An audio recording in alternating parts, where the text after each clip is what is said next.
რიქსში დავიწყებ საუბარს სწორედ ანატოლი გიგაურის საქმის დღეს ამ სხდომას თქვენ ესწრებოდით პირადად მოისმინეთ განაჩენი გითხარით თქვენი შეფასება რას ფიქრობთ ამ განაჩენზე ბრალის გადაკვალიფიცირებაზე ეს საერთოდ ნიშნავს თუ არა რაიმეს თქვენთვის მოგესალმებით კიდევ ერთხელ მივესალმები თქვენს მაყურებელს მივესალმები ანატოლი გიგაურს და ყველა სხვა პოლიტპატიმარს იმედი მაქვს რომ ანატოლის აქვს უკვე შესაძლებლობა რომ იყოს ტელევიზორთან მართლა წარმოუდგენელი იყო ის სიტყვა რომელიც მან დღეს წარმოთქვა ეს იყო ბრძოლის მაგალითი თითოეული ადამიანისთვის რომელიც იყო დარბაზში და ამან ჩემთვის კიდევ ერთხელ დაადასტურა რატომ აგრძალა ივანიშვილმა მედიის ყოფნა დარბაზში, ყოველ შემთხვევაში ვიდეო გადაღება იმისთვის, რომ ეს ბრძოლის ჟინი, ეს გაუტეხელობა, რასაც პოლიტპატიმრები აჩვენებენ, არ იყოს გადამდები საზოგადოებისთვის, იმიტომ რომ შეუძლებელია ის სიტყვები მოისმინო, რაც დღეს წარმოთქვა ანატოლი გიგაურმა, ნახო მისი შემართება და მისი გაუტეხელობა და არ იყოს ეს შენთვის მაგალითი სამშობლოსთვის ბრძოლის მაგალითი და არ იყოს ეს გადამდები საპროტესტო მუხტისთვის და საპროტესტო საზოგადოებისთვის. იგივე ხდება პრაქტიკულად ყველა სასამართლოს სხდომაზე, რომელიც ეხება პოლიტიკურ პატიმრებს, იგივე ხდებოდა მზია ამაღლობელის სასამართლოზე, როდესაც დარბაზში მყოფებმა ვიხილეთ მზია ამაღლობელი, რომლის საერთოდ ამ მთელ სასამართლოს სხდომას მე იმ დროს შევაფასე როგორც ერთი ქალის რევოლუცია ივანიშვილის რეჟიმის წინააღმდეგ, რომელმაც თავის სიჩუმით, რომელიც ყველაზე ხმამაღალი იყო ვიდრე რაიმე ყვირილი, რაც კი მოგვისმენია ამ რეჟიმის წინააღმდეგ, არა მხოლოდ ამხილა, არამედ დაამხო თავის ძლიერებით, თავის სიმტკიცით და თავის სიმართლით რეჟიმი. იგივე ვნახეთ დღესაც, როდესაც ანატოლიმ თქვა, რომ ის მოელოდა განსაკუთრებული სისასტიკით დასჯას რეჟიმის მხრიდან და დაუნდობლობას, იმიტომ მათ შორის რომ ის არის ერთიანი ნაციონალური მოძრაობის მხარდამჭერი და წევრი, ამაზეც ისაუბრა მან კიდევ ერთხელ შეახსენა მოსამართლის მანტია მოსხმულ პოლიტიკურ მონას ჯვებენ აჭყებიას, რომელმაც დღეს ეს გადაწყვეტილება გამოიტანა, რომ აბსოლუტურად ყველა მოწმე მის წინააღმდეგ იყო ცრუ მოწმე, მათ შორის ვინმე ვახტანგ გაბუნია, რომელიც ამბობს თითქოს და მას დაესხა თავს ანატოლი გიგაური, სინამდვილეში სწორედ ვახტანგ გაბუნიამ აწამა ანატოლი გიგაური, როდესაც ხელებზე ბორკილებ დადებულს ფიზიკურად უსწორდებოდა და მიაყენა სერიოზული დაზიანებები, მათ შორის თავის არეში, რის შედეგადაც დაუფიქსირდა ანატოლის ტვინის შერყევა. აი ეს მოძალადე სამართალდამცავად წოდებული მოძალადე მწამებელი, რომელმაც ტყვეობაში მყოფი, უკანონო ტყვეობაში მყოფი ადამიანი აწამა, ეს არის ის ცრუ მოწმე, ვის სიტყვებზე დაყრდნობითაც დღეს ჯვებენ აჭყებიამ გამოიტანა ეს გადაწყვეტილება. ეს გადაკვალიფიცირება უკვე კარგად აპრობირებული მეთოდია. რომ მას არ მოუწევს დღეს მას უთხარით რომ არ მოუწევს ამ სასჯელის სრულად მოხდა ციხეში. აი ამაზეც გითხარით რა გარემოებები გაძლევთ ამის თქმის საფუძველს. არ მოუწევს, ნამდვილად არ მოუწევს ამ უსამართლო პოლიტიკურად მოტივირებული, შეთითხნილი, ცრუ ბრალდებაზე აგებული სასტიკი გადაწყვეტილების შემდეგ, რომელიც 2 წლიან პატიმრობას ითვალისწინებს. იქვე დარბაზში ვუთხარი სწორედ ამ მოსამართლეთ წოდებულ პოლიტიკური დავალების შემსრულებელს, რომ ისინი ვერ გაძლებენ 2 წელი და შესაბამისად არ მოუწევს ანატოლი გიგაურს, რომ დაშორებული იყოს თავის ოჯახს, მის 2 არაჩვეულებრივ შვილს, რომლებიც რამდენიმე თვის წინ გავიცანი, უფრო სწორედ პატარა გოგონა გავიცანი, იმიტომ რომ დიდს იმ დღეს ჰქონდა ცეკვა ქართულ ცეკვებზე დადის. მას არ მოუწევს, რომ დაშორებული იყოს თავის შვილებს, არაჩვეულებრივ მეუღლეს, დედას, რომელიც დღეს ცხარე ცრემლით ტიროდა, არც ერთი დედა არ იმსახურებს იმას, რომ ასეთი სიმწარე ნახოს თავის შვილის სიმართლისთვის, იმისთვის, რომ როგორც დედამ, როგორც ქართველმა, ამაყმა, პატრიოტმა დედამ ქვეყანას გაუზარდა შვილი, რომელიც ასევე ამაყად იცავს ჩვენი სამშობლოს მომავალს, თავისი შვილების მომავალს და მათ შორის ამ მოსამართლეების, ამ მონების შვილების მომავალს, რომლებსაც დარწმუნებული ვარ ძალიან სხვენიათ, რომ მათ ყავთ სანქცირებული მამები, მათ ყავთ მამები, რომლებიც ადამიანებს, სხვისი შვილების მამებს და მშობლებს, დებს და ძმებს აპატიმრებენ და ტყვეობაში ყავთ გამომწყდეული ივანიშვილის დავალებით მხოლოდ იმიტომ, რომ ისინი ჩვენი ქვეყნის უკეთესი მომავლისკენ იბრძვიან, მაგრამ დიახ, ნამდვილად მჯერა იმ სიტყვების, რომელიც მე დარბაშივე ვთქვი, რომ 2 წელი ნამდვილად არ მოუწევს არც ანატოლი გიგაურს, არც მზია ამაღლობელს, რომელსაც ცინიკურად ასევე 2 წელი მიუსაჯა ივანიშვილის ეგრეთ წოდებულმა სასამართლომ და სინამდვილეში უსამართლობის მთავარმა წყარომ და ამიტოა სწორედ რომ ამ რეჟიმის ცვლილების შემდეგ, ამ რეჟიმის დამხობის შემდეგ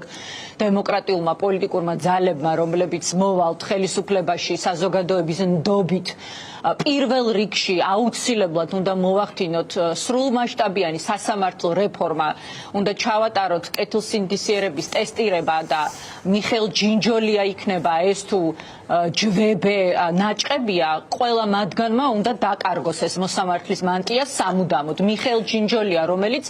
ახლა რეჟიმმა დააწინაურა და უზენაეს სასამართლოს უვადო მოსამართლედ უპირებენ განწესებას, რატომ? მხოლოდ და მხოლოდ იმიტომ, რომ მას გამოაქვს სასტიკი პოლიტიკური გადაწყვეტილებები, მათ შორის პრეზიდენტი სააკაშვილის მიმართ, რომელსაც პრაქტიკულად მიუსაჯა უვადო პატიმრობა, 12.5 წელი მიუსაჯა საპყრობილეში, რის გამოც სხვათა შორის მიხეილ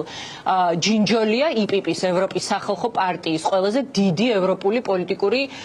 ოჯახის რეზოლუციაში კონკრეტულად სახელი და გვარით არის მოხსენიებული როგორც კლანის მოწინავე წევრი, მაგრამ ამ კლანშიც მინდა გითხრათ, რომ არის ძალიან დიდი ნებათაღელვა, არის ძალიან დიდი კრიზისი, არის ძალიან დიდი დაპირისპირება. მიხეილ ჯინჯოლიას მსგავსად, რომელმაც ეს სამარცხვინო ეროვნული ღალატის ტოლფასი გადაწყვეტილება მიიღო, რომ ქვეყნის მესამე პრეზიდენტს, რომელმაც ეს ქვეყანა არ ჩააბარა მტერს, არ დაუთმო პუტინს, რომელმაც შექმნა თანამედროვე ქართული სახელმწიფო ინსტიტუტები, რომელმაც ჩვენს ქვეყანას გაუხსნა გზა ევროატლანტიკური ინსტიტუტებისკენ და რომელმაც საერთოდ გეოგრაფიულ რუკაზე დასვა ეს ქვეყანა, როგორც შემდგარი სახელმწიფო და არა პოსტსაბჭოთა შეუმდგარი გეოგრაფიული ერთეული, რომელსაც იცნობდნენ მხოლოდ კორუფციით და კრიმინალით. აი ამ ადამიანს მიუსაჯა პრაქტიკულად სამუდამო პატიმრობა და შესაბამისად, ბოდისვიხთი, შესაბამისად ახლა ასეთი კორუმპირებული, საზიზღარი მოსამართლე წოდებული პოლიტიკური მონები ითხოვენ სანაცვლოდ სერიოზულ დაწინაურებას, როგორც არის ახლა მოსამართლისთვის მეტი რა დაწინაურება უნდა იყოს, ხო? ახლა ივანიშვილის ზებრას ვერ ჩამოაგდებენ და მას ვერ დანიშნავენ, ხო? დე ფაქტო პრეზიდენტად. ამ მოსამართლისთვის ყველაზე დიდი დაწინაურება რაც შეიძლება იყოს, დააწინაურეს ეს ადამიანი ბჭყალებში, დააწინაურეს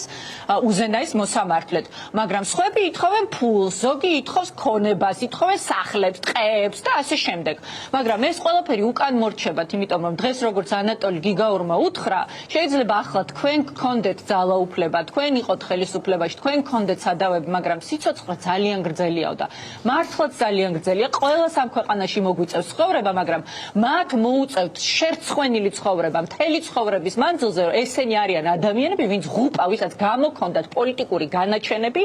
საბჭოთა რეჟიმისთვის დამახასიათებელი პოლიტიკური მართსაჯულების აღმასრულებლები იყვნენ ისინი ჯალათ წულუკიანთან ერთად და მის მხარდამხარ და აუცილებლად მიეზღებათ მათ შესაბამითი სასჯელი პოლიტიკური, ანატოლი გიგაური, სამართლებრივიც და საზოგადოებრივიც. ანატოლი გიგაური არის აგვისტოს ომის მონაწილე და თითქოს ერთგვარად სიმბოლური არის, აი დღევანდელი განაჩენი სიმბოლური გაგრძელება არის ბოლო დღეების განმავლობაში იმქმედების და განცხადებებისა, რასაც ვხედავთ და ვისმენთ ქართული ოცნების ლიდერების მხრიდან, თუნდაც მუხათგვერდის მათასასაფლაოდან, შინდისიდან მოისმენთ ალბათ მათი მხრიდან გაკეთებული განცხადებები. ფაქტობრივად ოცნების მხრიდან ანონსდება ახალი ეტაპი ნაციონალური მოძრაობის თქვენს პარტიაზე ანგარიშწორების და გასამართლების. აი რა ნაბიჯებს ელოდებით?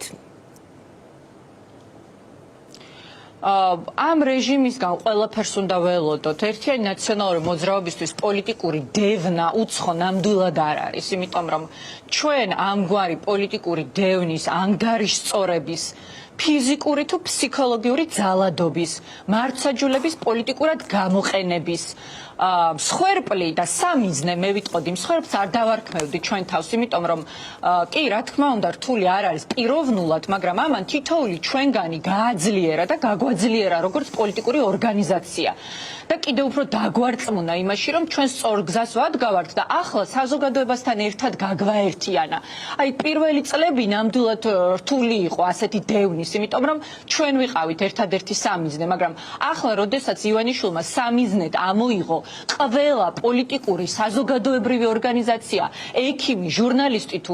მცირეწლოვანი ბავშვი, რომელიც ებრძვის ივანიშვილის რუსულ რეჟიმს სწორედ ისეთი შემართებით და სიმართლით, როგორითაც ჩვენ ვებრძვით ამ რეჟიმს 2012 წლიდან, ახლა რა თქმა უნდა ეს ბრძოლა ჩვენთვის გაცილებით უფრო მარტივია. რატომ? იმიტომ რომ ჩვენ ბევრნი ვართ, იმიტომ რომ ჩვენ ერთნი ვართ, იმიტომ რომ ჩვენ კონსოლიდირებული ვართ, იმიტომ რომ ჩვენ საზოგადოებასთან ერთად, საქართველოს მოქალაქეთა აბსოლუტურ უმრავლესობასთან ერთად ვებრძვით უკვე რეჟიმს და ეს სტიგმატიზაცია, რასაც ივანიშვილი ცდილობდა ნაციონალური მოძრაობის წინააღმდეგ,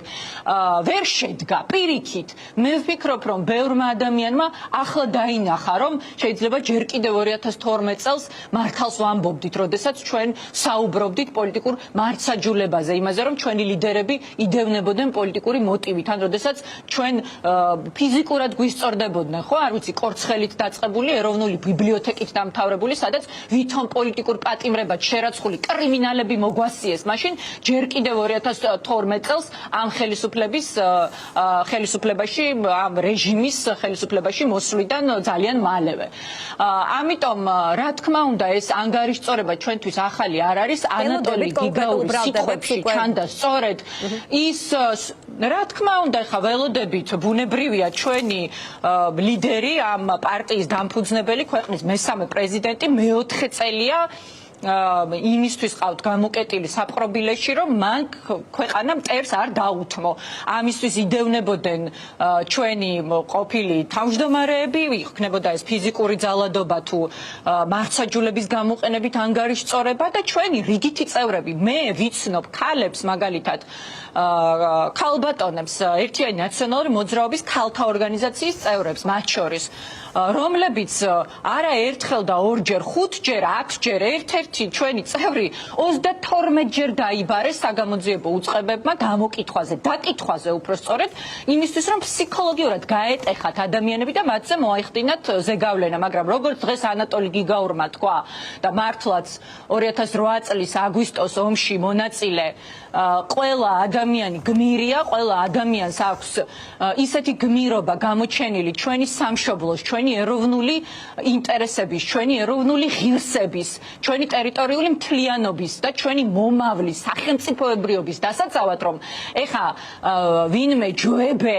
ნაჭყებია და მიხეილ ჯინჯოლია და ეს ივანიშვილის სამარცხვინო მანტიამოსხმული მონები, ბუნებრივია ამ ღირსებას, ამ ბრძოლას ვერაფერს დააკლებენ და ეს ჩანდა დღეს სწორედ ანატოლი გიგაურის სიტყვებში. ეს არის სწორედ ის შემართება, რატო ეზიზღებათ გიორგი ანწუხელიძე. აი რატომ არის, რომ გიორგი ანწუხელიძის სახელს ასე შეურაცხყოფს გამუდმებით წულკიანით დაწყებული ირაკლი კობახიძის დამთავრებული ყველა რუსკოცი, ხო? რატომ? იმიტომ რომ მათთვის ესენი არიან ყველაზე დიდი ანტიგმირები. ეს ადამიანები ჩვენი